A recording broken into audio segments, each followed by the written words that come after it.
Le syncrétisme est une illusion dogmatique. Le syncrétisme, c'est l'illusion qui empoisonne notre foi. Si on compare un verre d'eau pure versé dans un seau d'eau trouble, le tout devient impur. Ainsi est le syncrétisme, cette illusion dogmatique, qui promet une spiritualité ouverte, mais qui corrompt la foi unique en Jésus-Christ. L'Écriture et l'Église nous appellent, nous les enfants de Dieu, à rejeter ce piège pour une fidélité ardente. Premièrement, le piège biblique du syncrétisme. Dans l'Ancien Testament, le peuple d'Israël succombe au syncrétisme en mêlant Yahvé aux idoles assyriennes, selon 2 Rois 17, versets 33 à 41, provoquant ainsi l'exil du peuple, dont certains craignaient l'Éternel, mais d'autres servaient en même temps d'autres dieux. Les prophètes, comme Osée, dénoncent ce double jeu d'adultère, selon Osée 4, versets 12 à 13. Élie défie aussi le peuple en disant « Jusqu'à quand clocherez-vous des deux côtés ?» selon 1 Roi 18, 21. Dans le Nouveau Testament, l'apôtre Paul s'indigne contre les Galates, séduits par un autre évangile, selon Galates 1, versets 6 à 9, rappelant l'exclusivité du Christ, en disant qu'il n'y a de salut en aucun autre nom, selon Acte 4, verset 12.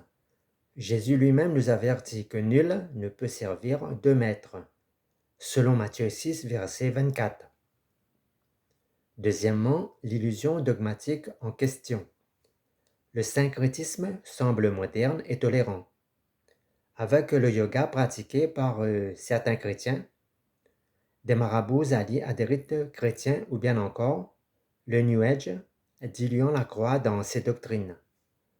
Notre foi, basée sur la parole, sur Christ, n'est pas issue d'une synthèse païenne ou un gnosticisme hybride. Le syncrétisme produit des fruits, la stérilité spirituelle, des disciples infructueux, des églises divisées, des témoignages brouillés comme le sale. Face au syncrétisme, nous devons, nous les disciples du Seigneur, opposer une fidélité pure en Jésus-Christ. Nous devons donc distinguer la culture au service de l'Évangile. Par exemple, en Acte 17 chez les Athéniens, qui fait référence au syncrétisme corrupteur. Revenez à la croix. Seul ce tremblement spirituel unique peut secouer véritablement notre âme, déclare 1 Corinthiens 1, verset 18. Soyons comme Pierre en disant, Seigneur, à qui irions-nous? Tu es la parole de la vie éternelle, selon Jean 6, verset 68. Autrement dit, fuyons l'illusion syncrétique pour la foi véritable en Christ. Sans compromission, la vérité de la parole se suffit à elle-même.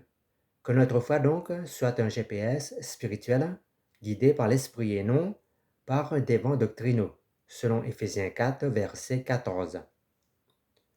Le syncrétisme est donc un mélange de croyances religieuses qui apparaît comme une illusion dogmatique car il promet une unité spirituelle inclusive, tout en diluant la vérité unique et absolue de Christ, menant à une superficialité identitaire et une stérilité spirituelle.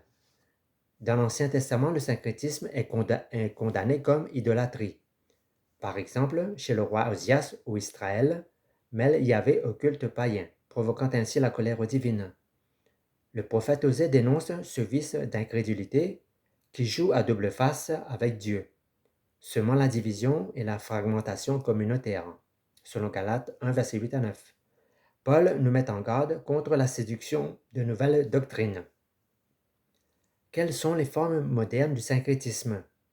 Aujourd'hui, le syncrétisme se manifeste par des soi-disant recours aux devins, ou aux marabouts, ou à des gourous, des chrétiens qui sont conciliants avec un ésotérisme New Age, mêlant la réincarnation et le christianisme. Autrement dit, le syncrétisme concilie l'inconciliable. Il propose des mariages, des alliances contre nature.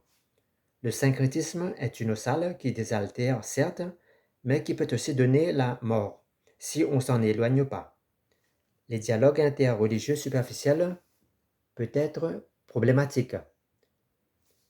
Si on considère qu'il existe plusieurs vérités religieuses, plusieurs chemins ou plusieurs vérités, car en Jésus-Christ, il n'y a qu'une seule option, c'est-à-dire reconnaître que Jésus-Christ est Seigneur et Sauveur. Autrement dit, le syncrétisme engendre l'hypocrisie et le relativisme, où le Christ n'est plus tout à fait unique, mais il devient un élément parmi d'autres, un créateur et un Dieu parmi d'autres. Le syncrétisme sape l'authenticité du christianisme, fondé sur la personne du Christ.